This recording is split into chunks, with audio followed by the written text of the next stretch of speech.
Bonjour à tous et bienvenue dans ce journal tout en images.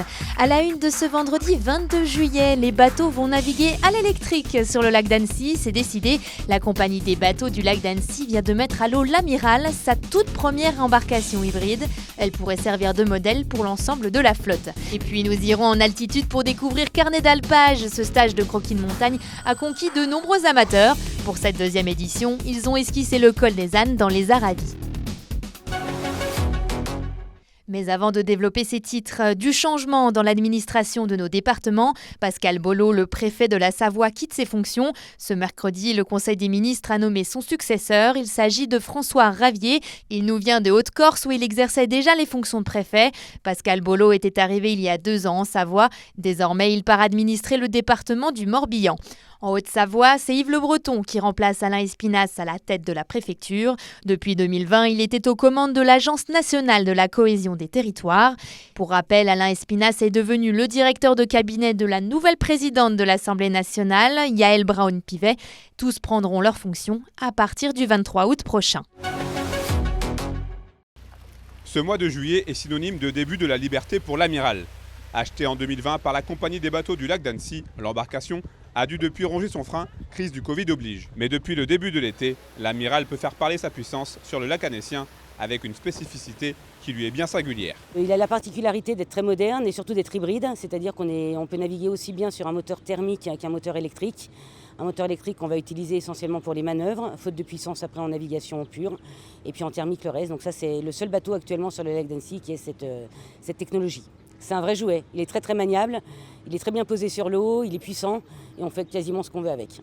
On a des choses qu'effectivement sur les autres bateaux on a un peu moins. Voilà. Et signe de l'ère du temps, l'objectif annoncé de Tourisme Participation, la holding qui gère la compagnie des bateaux, est de passer à une flotte totalement électrique d'ici le printemps 2024. Un changement radical qui va avec son lot de nouveautés. Il y a plein de questionnements sur notre autonomie, sur notre capacité à intervenir en cas de petits soucis mécaniques. Actuellement, on est totalement autonome sur des moteurs thermiques, on a appris. Donc on va devoir apprendre, en fait, on n'a jamais fini d'apprendre. Donc voilà, quoi, c'est un peu l'avenir est un gros point d'interrogation, mais un beau point d'interrogation par contre. On a hâte. Pour les passagers très nombreux ce jour-là, le recours à l'électrique reste une bonne chose, mais la question divise encore. C'est important pour la planète, pour la pollution, ces choses-là. Un cadre comme Annecy, il faut le protéger, c'est magnifique, c'est vraiment... Donc oui, c'est important. Ponctuellement, oui. Là, je suis d'accord. Mais c'est sur une petite échelle, c'est pas sur une grande échelle. L'Amiral a donc un impact environnemental moindre grâce à son moteur électrique et son moteur thermique alimenté en carburant à base de gaz naturel. Il a également pour mission de désengorger le port de Doussard, particulièrement fréquenté l'été, grâce à 3 navettes aller-retour quotidiennes sans arrêt entre Doussard et Annecy. Et à l'heure des premiers bilans, le pari semble en passe d'être réussi. Le challenge alpage fait son retour. Après 7 ans d'absence, le concours reprend du service. Organisé dans le cadre du plan pastoral, des jurys se rendent dans des alpages de la vallée de Thône pendant 2 jours, afin d'élire celui qui aura provoqué chez eux un coup de cœur. Mais ici, pas question de faire un classement, mais plutôt de mettre en avant la profession. C'est véritablement une rencontre, d'ailleurs la composition des jurys le montre bien. On a des professionnels de la finance, on a des élus, on a des exploitants eux-mêmes qui vont visiter leurs collègues, et cette diversité d'acteurs va se retrouver sur l'alpage, pour partager un moment avec l'alpagiste, pour comprendre son travail, pour voir ses difficultés, pour voir les efforts qu'il fait au quotidien, pour réussir en fait sa saison d'alpage. L'idée, c'est de mettre en valeur la diversité, l'originalité, l'exemplarité des alpages des Aravis. Entre élus, acteurs économiques ou encore exploitants agricoles, les membres du jury viennent de partout. À la recherche du coup de cœur, chacun portera son attention sur des points différents. Peut-être l'attachement aux animaux et à leur bien-être sur l'alpage, et ce que ça apporte, ce qui me marque aussi. Mais du coup, c'est pas forcément un point fort. C'est vrai que c'est les questions de ressources en eau et d'impact du changement climatique sur la pratique. Vraiment, on sent une préoccupation des éleveurs importante. Au-delà du challenge, cet événement est surtout l'occasion de mettre en avant le métier d'alpagiste. Ils sont 17 à participer et ils ont l'occasion d'aborder des problématiques importantes. On a des sujets un petit peu d'actualité, comme le dossier loup. Là actuellement c'est un petit peu la sécheresse, des choses comme ça. Donc c'est vrai que si on reste tout seul dans notre coin, ça fait pas avancer les choses. Si on est un petit peu en cohésion et puis en discussion avec des différents organismes, ça fait toujours avancer les dossiers, quoi. Puis du coup, ça fait une cohésion entre tous les alpagistes. C'est une bonne initiative. Ce challenge alpage est déjà un succès et sera reconduit pour 3 années supplémentaires. En attendant, les participants ont rendez-vous à l'automne pour récompenser les alpagistes vainqueurs.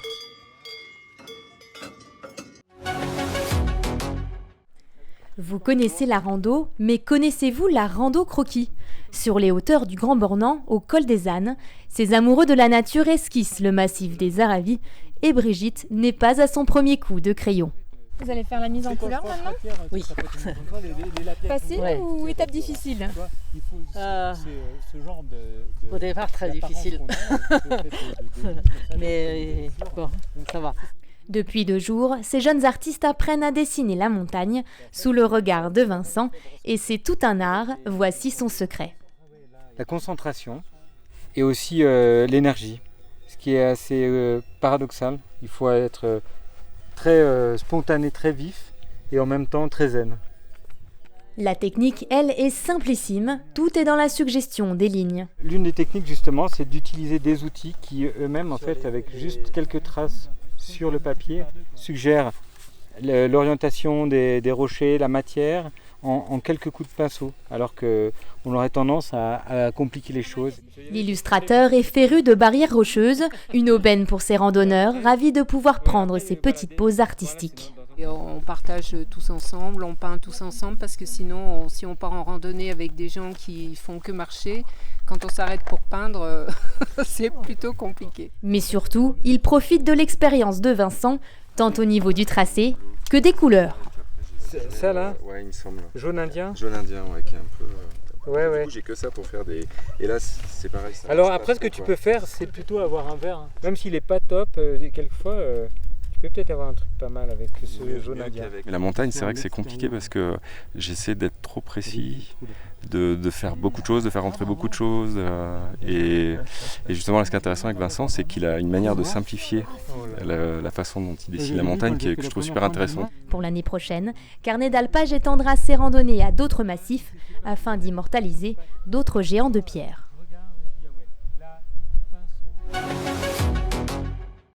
En sport, les 132 meilleures golfeuses du monde s'affrontent jusqu'à dimanche à l'occasion de Viamundi Evian Championship sur les bords du lac Léman. Le tournoi au Savoyard, qui fait partie des 5 tournois de Grand Chelem de golf féminin, fête cette année sa 28e édition. Ce cru 2022 est très relevé puisque les 5 premières du classement mondial sont présentes, dont la tenante du titre australienne Minjee Lee ou encore l'américaine Nelly Korda ou la numéro 1 mondiale Yin Young. Côté français, elles sont 4 à espérer pouvoir se qualifier pour les 2 derniers tours prévus samedi et dimanche. C'est déjà la fin de cette édition. Merci à tous pour votre fidélité sur notre antenne. On se retrouve dès lundi pour un nouveau journal. Très belle soirée à vous sur 8 Mont Blanc et un très bon week-end.